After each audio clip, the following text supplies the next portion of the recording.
I'm Patrick Bailey with whiteboardcoder.com. Today is February 18th, 2016, and I'm going to go over visually proving the Pythagorean Theorem in this video.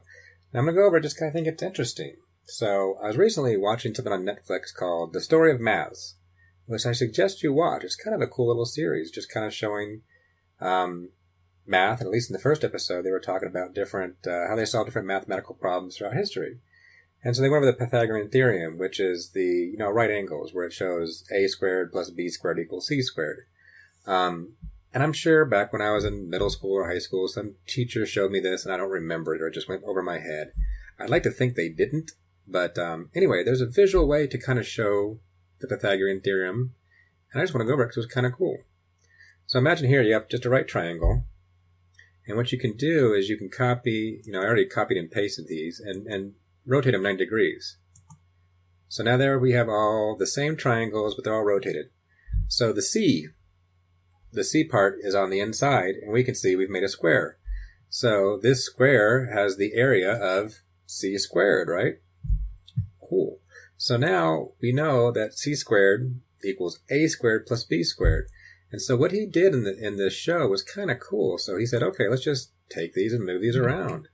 And you can kind of visually see, as you move these around, that you're going to get that. So I can take this guy and cram him up here.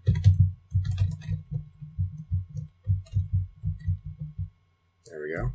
And I can take this guy and shove him down here. Now, the first thing we want to observe is just because I moved them,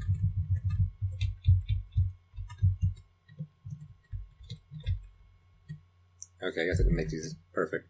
But just because I moved them, this area right here is still the same. It didn't change because we just moved these within the same square. And so now this would be our b, and so this is actually the area of b squared. And this square right here, there's our a, and this is the area of a squared. So a squared plus b squared equals the original c squared. I just thought it was kind of cool little visual proof, which I'm sure most teachers have showed me in the past when I was a young kid in school, but I just don't remember it. But I just wanted to show it again, and also encourage any of you who've got a Netflix account to go watch the Maths. Let's see, what was it called again? The Story of Maths. It's kind of cool, so go check it out. Anyway, that's the end of this video. There's your visual proof on the Pythagorean Theorem that c squared equals a squared plus b squared. Thanks for watching. I hope you liked the video. If you did, please give it a like. To subscribe, just click the subscribe button. Also, you can follow me on Twitter under the handle @whiteboardcoder.com. View any code I may have thrown up as a gist at GitHub under the username PatmanDenver, or check out my blog site at whiteboardcoder.com.